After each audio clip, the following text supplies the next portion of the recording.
Mahilig ba kayong mag-Odax? Mahilig din ba kayong magbakasyon? Paano kung sabihin ko na pwede natin pagsabayin yan? At may rutang Odax Philippines para magawa natin to. Halika na sa Odax Bohol.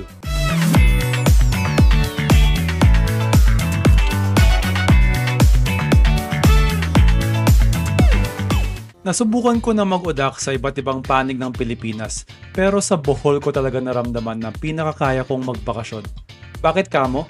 Sa video na ito, sasabihin ko ang 3 kong dahilan kung bakit pinakapaborito kong Odaxcation ang Bohol. Abangan nyo rin sa dulo ang aking icing on the cake. Nagsisimula ang ruta ng Odax Bohol 200 sa Modala Resort, Panglao, Bohol.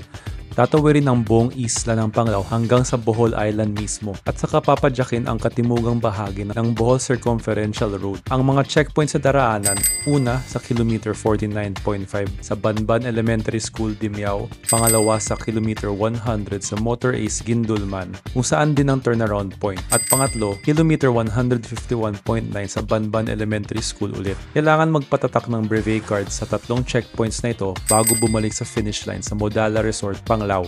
Ngayon na alam na natin kung saan pupunta, tignan naman natin ang dahilan kung bakit ko nasabi na perfectong Odaxcation route ito. Ang hinahanap ko talaga sa isang Odaxcation, yung ruta na hindi ako masyadong malalaspag, na kaya ko pang mag-enjoy sa bakasyon ko pagkatapos ko magbike. Ang una kong dahilan kung bakit masayang Odaxcation route ang Odax Bohol, hindi ganun kataas ang elevation gain. Dahil ang elevation gain dito ay 730 meters lang. Mas masarap din padyakin ng Bohol dahil wala ritong malalaking ahon. Kung merong may tuturing na malaking ahon, nasa may kilometer 185 na siya sa Panglao Island, 1.71 kilometers long, at 50 meters lang ang elevation gain na may average gradient na 2.9%. Ang nagpapataas lang talaga ng elevation gain sa Odax Bohol 200 ang pagiging rolling ng route profile nito. Pero hindi ito yung rolling na mataas-taas pa yung mga ahon. Ang tipo ng rolling dito, yung kaya mo mag-free wheel palusong at halos aabot ka na sa tuktok ng kasunod na ahon ng halos walang padyak. Sa sariling momentum lang natin sa bike, kayang-kaya yung mga bahagyang ahon na ito. Pero wag na rin kayo magulat sa ilang very punchy na ahon sa gitna ng ruta. Wag kayo mag-alala, maikli lang talaga sila. Maliban sa mga ahon, isa pang nakakalaspag sa Odax ang hangin. Pero sa Bohol, katulong pa natin ito. Abril ginaganap ang Odax Bohol. Panahon ito ng easterlies o hangin galing sa silangan. Sa unang kalahati ng ride sa umaga, papunta tayo sa silangan ng Bohol. Headwind ng easterlies, pero medyo fresh pa tayo at di pa laspag. Pagkaikot sa Gindulman, papunta na tayo sa silangan. Malamang tanghali o hapon na.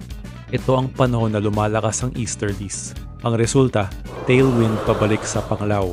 Napakadali na pumadyak ng 30 km per hour o pataas. Minsan pa nga, magiging kahilera natin ang hangin na tatahimik lang bigla ang lahat. Pero syempre, panapanahon. Tignan nyo lang din ang weather forecast kung biglang magbago ang direksyon ng hangin. Ang pangatlong dahilan kung bakit magandang Odaxcation ang Odax Bohol, maraming tindahan at bayan sa ruta. Madali lang makahanap ng pagkain o tubig para makaiwas sa laspag.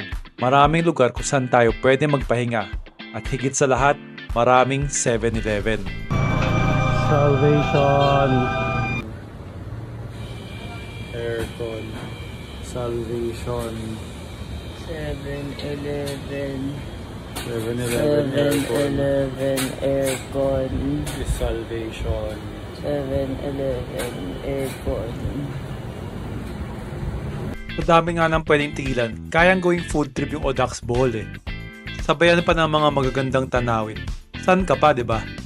At ang icing on the cake sa ruta ng Odax Bohol 200, ang napakagandang mga tanawin. Busog na busog tayo sa views ng dagat, lumang simbahan, tulad ng San Nicolas de Tolentino sa Dimiao at ang Baclayon Church, at mga malilit na bayan ng Bohol. Mas nakakagana talagang pumadyak sa mga lugar na mas maganda. Pero baka nga lang, mapatigil din tayo para dasapin yung ganda ng Bohol. Kung ganun, okay lang yan. Hindi naman karera ang Odax. It's not a race.